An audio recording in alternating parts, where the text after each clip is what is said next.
अस्सलामुअलैकुम दोस्तों, मेरा नाम है शारिफ खान। आज 12 मार्च है और 12 मार्च की रात के समय में ये वीडियो बना रहा हूँ। आपको बता दूं कि अमेरिकी कांग्रेस से एक बड़ी खबर निकल के आई है। अमेरिका में कांग्रेस उस जगह को कहते हैं सदन को, जैसे अपने यहाँ पार्लियामेंट होता है ना दिल्ली में, पक्ष हो चाहे विपक्ष हो सभी लोग वहां पर बैठकर बहस करते हैं। इसी तरह से अमेरिका के अंदर जो पार्लियामेंट होता है उसको कांग्रेस बोलते हैं।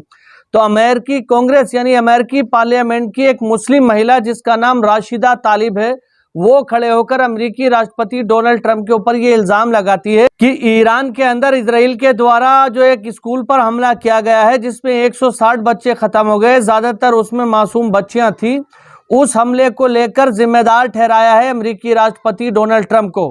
कांग्रेस वुमेन ने कहा है कि डोनाल्ड ट्रंप के ऊपर केस लगना चाहिए, राष्ट्रपति के पद से इनको हटाना चाहिए, महाभियोग चलाकर उसके बाद इनके खिलाफ केस इस तरह से लगना चाहिए कि बच्चों के ये कातिल हैं, बच्चों के स्कूल के ऊपर जो इन्होंने हमला कराया उसमें ये हिस्सेदार हैं।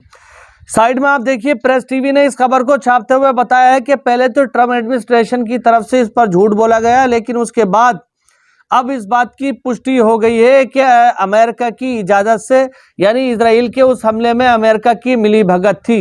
अब अमेरिका के लोगों की तो थी नहीं, जाहिर सी बात है अमेरिकी राष्ट्रपति डोनाल्ड ट्रंप नेतन्याहू को सपोर्ट कर रहे हैं तो उन्हीं की वो होगी।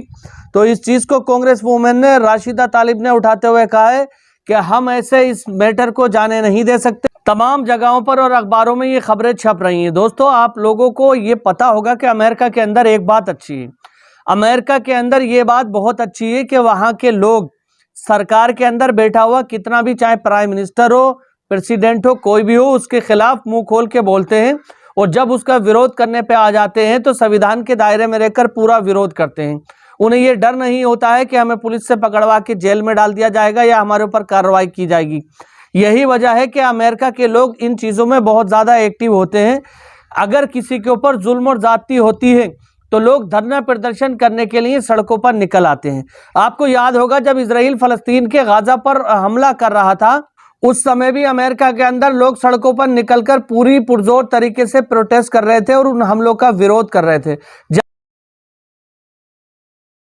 जो बाइडन इजराइल को सपोर्ट कर रहे थे लेकिन जनता उसका विरोध कर रही थी। तो ये अमेरिका के अंदर बहुत अच्छी बात है कि अमेरिका के लोग जागरूक हैं और सरकारों के दबाव में काम नहीं करते हैं, बल्कि फ्रीडम ऑफ स्पीच का इस्तेमाल करके सड़कों पर निकलते हैं और अपनी पूरी बात रखते हैं।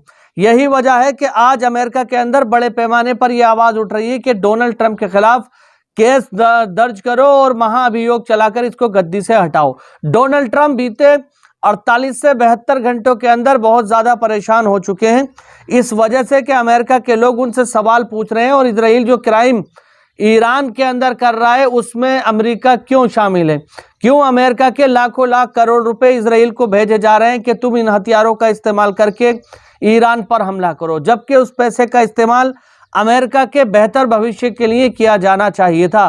तो अंदाजा लगाया जा सकता है कि लगातार अमेरिका के अंदर भी जो वहां की। अब इसी के साथ चलते हैं एक और बड़ी खबर की तरफ। साइड में आप मेरे देखिए, प्रेस टीवी ने ही इस खबर को छापते हुए बताया है कि Iran army launch drone attack targeting the Zionist regime Palmachim and Ovda airbase and the Shin Bet headquarter. यहां पर कहा गया है कि ईरान की तरफ से एक ड्रोन स्ट्राइक की गई है जिसको फिल्माते हुए ये दिखाया है कि यह हमला ईरान की तरफ से इजराइल के पालमहिम, ओवैदा एयरबेस और शिनबेत हेडक्वार्टर पे किया जा रहा है। आपको पता है कि इजरायली आर्मी का शिनबेत हेडक्वार्टर बहुत ही फेमस हेडक्वार्टर है, अक्सर सुर्खियां इस हेडक्वार्टर को मिलती रहती हैं। तो आज जो इस पर हमला किया गया है ड्रोन और मिसाइलों के द्वारा, ईरान से इसमें भारी भरकम डिस्ट्रक्शन देखने को मिला है। बीते 24 घंटे के अंदर ईरान की तरफ से इजराइल के अलग अलग शहरों को निशाना बनाया गया है, जिसमें मुख्य रूप से तल अवीव शामिल है। इजराइल की राजधानी तल अवीव में बहुत बड़ा डिस्ट्रक्शन किया गया है, तमाम बड़ी बड़ी इमारतों को धाराशाही कर दिया है और अभी तक ईरानी हमले रुकने का नाम नहीं ले रहे। अब कि ईरानी राष्ट्रपति की तरफ से 3 शर्तें रखी गई हैं इस जंग को रोकने के लिए। उस पर अमेरिकी राष्ट्रपति और इजरायली प्रधानमंत्री बेंजामिन नेतन्याहू का रिएक्शन आया है। वो कह रहे हैं कि हम हरगिज ईरान को परमाणु बम बनाने की इजाज़त नहीं देंगे, चाहे कुछ भी हो जाए। लेकिन ईरान कह रहा है कि हम परमाणु बम बनाकर रहेंगे चाहे कुछ भी हो जाए। दोनों के बीच निगोशिएशन डील कराना इस समय बहुत ही ज़्यादा मुश्किल हो रहा है। फिलहाल एक और बड़ी खबर यहाँ साइड में आप मेरे देखिए, ये इजराइल का इंटरनेशनल बेन गुरियन एयरपोर्ट है। बेन गुरियन एयरपोर्ट पर जो लोग काम कर रहे हैं, कर्मचारी अधिकारी काम कर रहे हैं, उन पर वहां के लोगों ने जूती चप्पल और जो चीज उनके हाथ में आई उठा कर मार रहे हैं। उनसे ये कह रहे हैं कि फ्लाइट चालू करो, हमें इजराइल से निकलना है। साइड में आप वीडियो देख रहे हैं, ये लगातार कह रहे हैं कि किसी भी तरह से हमें इजराइल से बाहर निकालो, हमें यूरोप जाना है और हमें जब तक ईरान इजराइल पर हमला कर रहा है तब तक हम यहाँ पर नहीं आएंगे। अब ये हालात और ये वीडियो देखकर आप अंदाज़ा खुद लगा सकते हैं कि जब इजराइल की जनता इतने बड़े पैमाने पर डरी हुई है, उन्हें इस बात का डर है कि किसी भी समय ईरानी मिसाइलें उनकी छत को, उनके घर को, उनके परिवार को निशाना बना, तो हालात वहां के नाजुक हो गए होंगे। जरूर वहां के हालात इतने नाजुक होंगे जो इजरायली सरकार बाहर नहीं आने दे रही। एक बार फिर से मैं आप लोगों को यही बता दूं कि इजराइल के अंदर होने वाला नुकसान कितना है, इसके सटीक आंकड़े इजराइल बाहर नहीं आने दे रहा है। इस तरह की तस्वीरें देखकर अंदाजा लगाया जा सकता है। बिल्डिंग, इमारतें, बड़ी बड़ी जगहों को पूरी तरह से ध्वस्त कर दिया है, उन पर आगजनी हो रही है, लोग भाग रहे हैं, पहाड़ों के रास्ते से पैदल ही निकलने की कोशिश कर रहे हैं। इन तमाम तरह की चीजों को देखकर बस अंदाजा लगाया जा रहा है कि बड़ी कैजुअल्टी हुई है, लेकिन सटीक जानकारी और सटीक आंकड़े इजराइल बाहर नहीं आने दे रहा है। इसी के साथ साथ एक और खबर यह साइड में आप देख सकते हैं, a building housing US military personnel was target in Kuwait. दोस्तों, कुवैत के अंदर एक बिल्डिंग को निशाना बनाया गया है जिसमें यूएस की मिलिट्री ने ठिकाना लिया था, रिहाइश ली थी। इस समय सबसे बड़ी चिंता अमेरिका के लिए क्या बनी हुई है आपको पता है? सबसे बड़ी चिंता ये बनी हुई है कि हमारे हेडक्वार्टर और हमारी मिलिट्री की लोकेशन ईरान को एकदम पता कैसे चल रही है। जहां जहां पर भी अमेरिकी सैनिक छुपने के लिए जाते हैं वहां वहां पर ईरान हमला कर देता है। सटीक जानकारी आखिर ईरान के पास कहां से आ रही है? अमेरिका के